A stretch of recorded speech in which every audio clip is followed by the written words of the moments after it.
I tell people that I converted to Islam because of a smile. The moment I said my Shahada was in 1996 in the Bay Area in California while I was in university.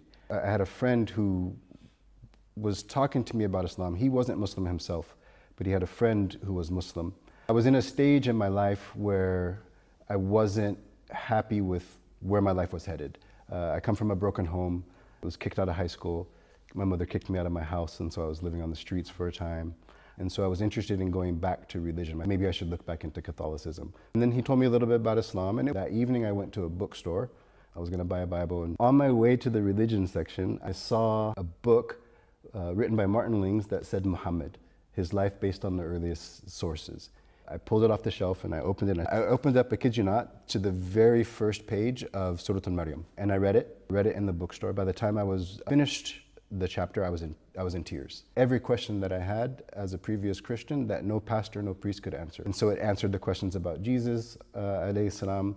I had, even as a Christian, I never could believe that Jesus was Son of God.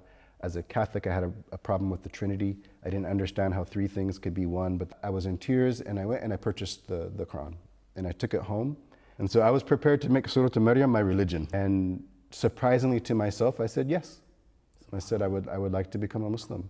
Years later, my mother has embraced Islam, my stepfather embraced Islam, my younger brother embraced Islam as well. One of my first teachers in Islam, very known Western Muslim scholar by the name of Sheikh Hamza Yusuf. The when, probably since birth, was the beginning, but the moment I said my Shahada was in 1996 in the Bay Area in California while I was in university. We have traced our roots from my father's side back to Mali, but that's all we know. We don't know from what tribe, if they were a Muslim, if they weren't. But when I was in university, I tell people that I converted to Islam because of a smile.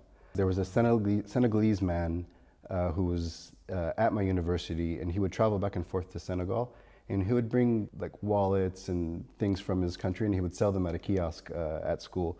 Actually, before this, I had a friend who was talking to me about Islam. He wasn't Muslim himself, but he had a friend who was Muslim before he was Muslim. I was in a stage in my life where I wasn't happy with where my life was headed. I come from a broken home, inner city ghetto in Sacramento, California, very rough, gang-infested, drugs and these things. And so I got caught up as a teen.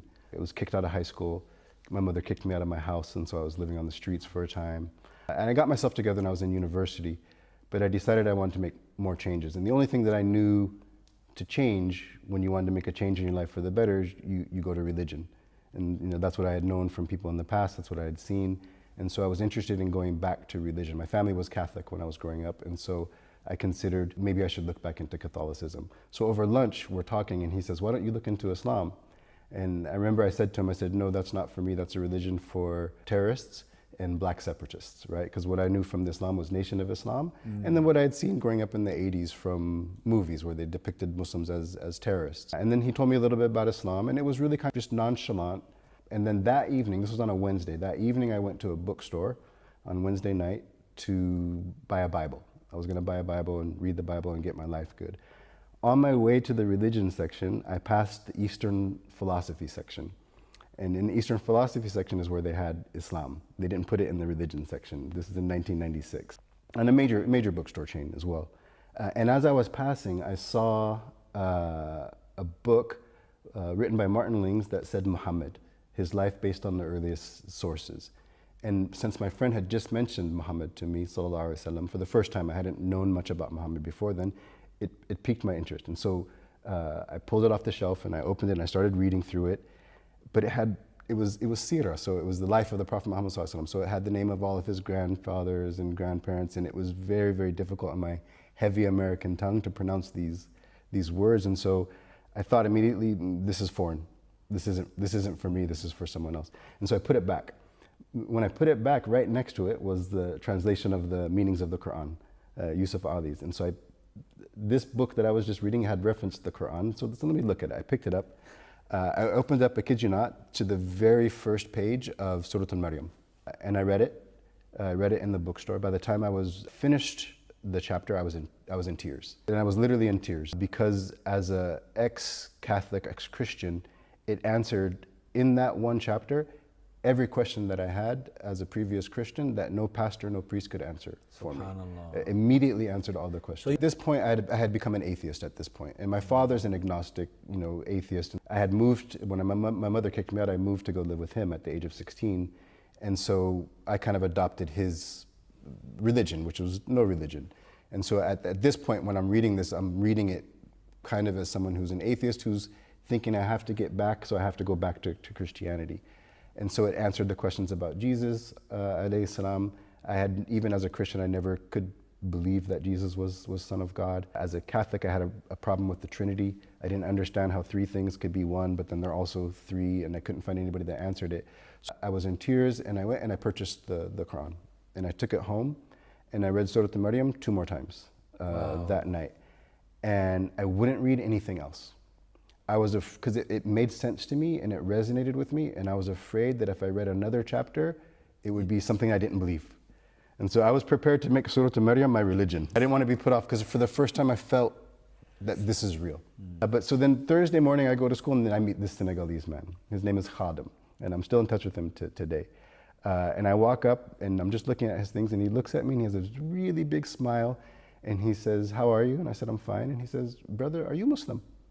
And I said, "No," but it was a strange question for me, because no one in my life had ever asked me. I'm 22 years old at this point. This guy asked if I'm Muslim. I said no, and then I told him that I'm not, but I bought the Quran last night.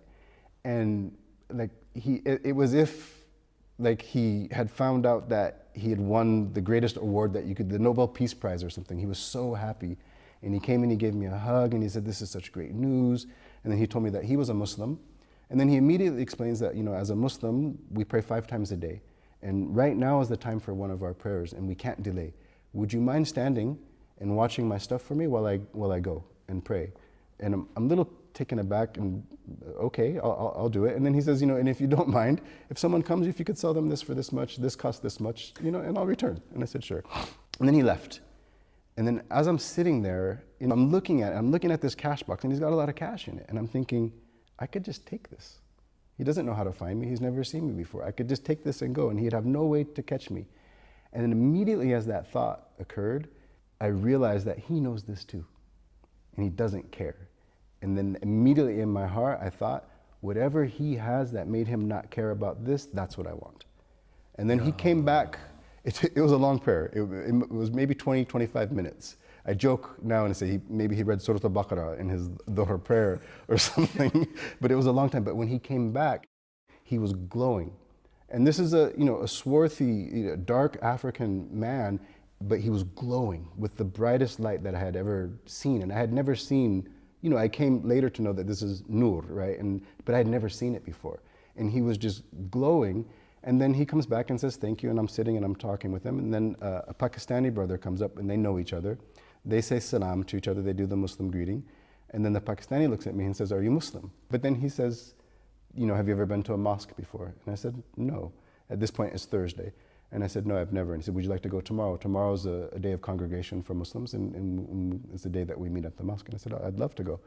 And so he says, so why don't we exchange numbers? He said, why don't we link up tomorrow and I'll take you? And I said, great, I would love to go. I go and I meet him. It was actually Ramadan. And it's actually the 17th of Ramadan, right? It's Yom al-Badr, right? And so I go to his house, and it's just him and his mother, and he's got a meal set out. And so we sit down, and he says, please, and he just wants me to eat. They're not eating, and I don't understand why at this point, because I don't understand that they're fasting.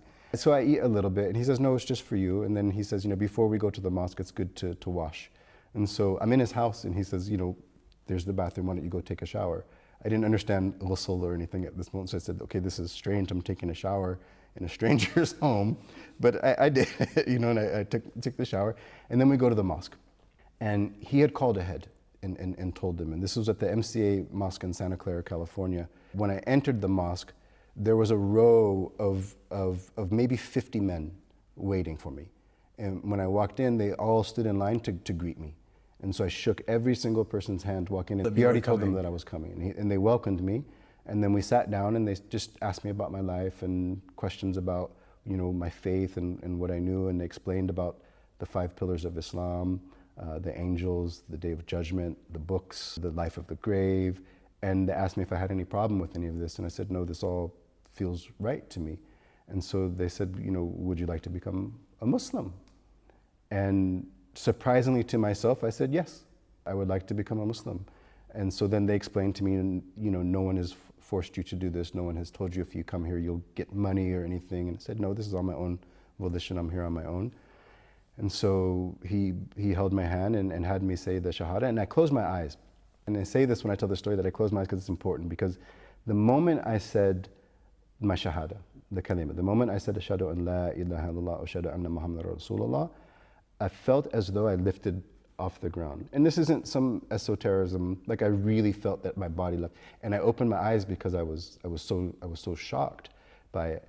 And later I understand that, you know, you're forgiven, and the heavy burden of sins that you're carrying have a physical manifestation, and you felt light from this. And so that was my conversion to Islam. It was from Wednesday saying that I wanted to make a change in my life, thinking I wanted to go back to Christianity, to Friday becoming a Muslim. And then not knowing anything about Islamic law, it's Ramadan, and so they say you fast. And so by the second day of fasting, I called someone and said, this is going to be very difficult for me, this fasting. And so then they asked me about it, and then I realized that you could eat after the sun went down. It did make a difference to them. They were elated. And so I hear a lot of people's conversion stories, and they say that their family was in opposition to them and it caused a problem for them. But for mine, it didn't. For mine, it was, if you're going to get cleaned up, and this is the thing that's going to clean you up and you're going to get your life back on track, then we're all. They welcomed it. And then consequently, you know, years later, my mother has embraced Islam, my stepfather embraced Islam, my younger brother embraced Islam as well. It was infected by this conversion because 6 months after I converted, I left the United States. I dropped out of college.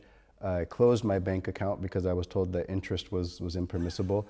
I was a photojournalist at the time. I smashed all my cameras because they were impermissible. I broke all my CDs. I smashed my guitar. And I left everything in America. But we also, you know, we have to take some of the onus of it is on us as well, because you want this so much, and you don't want to go back to the life that you led before. And if you haven't lived a life as a non-Muslim, it's difficult to understand the heaviness of it. And so I just didn't want to go back to that heaviness. And so whatever it was they said I had to do, I was going to do it. Yeah, you wanted a clean break. I wanted a clean break, and I wanted to burn that bridge, so I never went back. So I left everything and I moved to the desert in West Africa, in Mauritania, and I lived in a tent with no running water or no electricity for about 6 months. A Mauritanian scholar had come to the United States via Sheikh Hamza Yusuf to teach Maliki jurisprudence, to teach Maliki fiqh. And so immediately after I converted, I began studying the religion. And when he was going back, I asked if I could go back with you and study, and he said, yes, please do, and so I went. About 6 months. About 6 months. Most difficult thing I've ever done in my life. Not because of the environment, not because it was in a tent, not because there was because it was the first time in my life that I didn't have anything to distract me from my own thoughts. And so I'm having to contend with myself now for the first time, because I don't speak the language. I knew the alphabet, the Arabic alphabet when I went, and I knew two words, khubz and ma. That was it. After Mauritania, Damascus. I realized that the Mauritanian dialect was really difficult. It's mixed, it's called Hassaniya. It's mixed with Wolof, and so I realized it was going to be difficult for me to learn classical Arabic here if I wanted to continue my studies. So we moved to Damascus, my wife and I. My son at the time, I got married immediately after I converted as well. And then we went to Damascus, and I spent about a year in Damascus University. Documentaries, yeah, mostly documentaries. Social issues. I do a lot within the Muslim community as well. People with conversion stories. For myself, I do it independently, but I have films, I've done several for PBS as well. This is my career. We don't make much money from it. My career is mostly in consulting and marketing and digital media. I went to Morocco for a year. I stayed in Fez for a year, and then from Morocco we went to southern Yemen and Hadramaut, and I spent almost 5 years in Tarim in Yemen. And I think that continues to this day, right? Searching for, I think in many ways, you know, people would say that they study Islam to search to find Allah, but I think for a lot of it for me was just trying to find myself.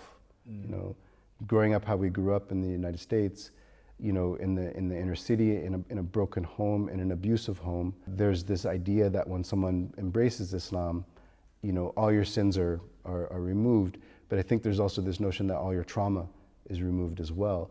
And so as a convert, I found that I was able to study, I was able to find Islamic knowledge, but the things that I had gone through and the trauma that I had carried, I was kind of on my own in that. And if I'm honest, it's not, people, we joke, about our conversion story. I've told this story hundreds of times at this point, since 1996. And oftentimes people want to hear the story because they're inspiring. And especially if you haven't lived a life as a non-Muslim and then you convert, you haven't converted to Islam, you don't know what that's like. And so we learn very early as converts, your job is to inspire. Yeah. And so when you adopt that ideology, you don't want to explain any of the difficulties that you have. You don't want to burden people with that because they're looking for your inspiration. So a lot of converts go internal and they have to fend for themselves when it comes to this type of trauma. I love it. Yeah, I love it. I've loved every country that we've lived in outside of the United States. In fact, I just went home recently for a visit, and I think it was the first time that it felt foreign to me being in the United States. Because our time overseas now total, it's about 15 years that we spent outside of the United States. And so, my oldest son is 22, so he's lived the majority of his life outside of the United States. And so, but I love Istanbul. That's a great place, great people. We just finished a film for PBS called Redneck Muslim. It's about an ex-racist who converts to Islam, and now he spends his time combating racism in the United States. Very good friend of mine named Shane Atkinson. He works educating people on Islam now. He said when he was growing up, his grandfather actually taught him how to tie a noose.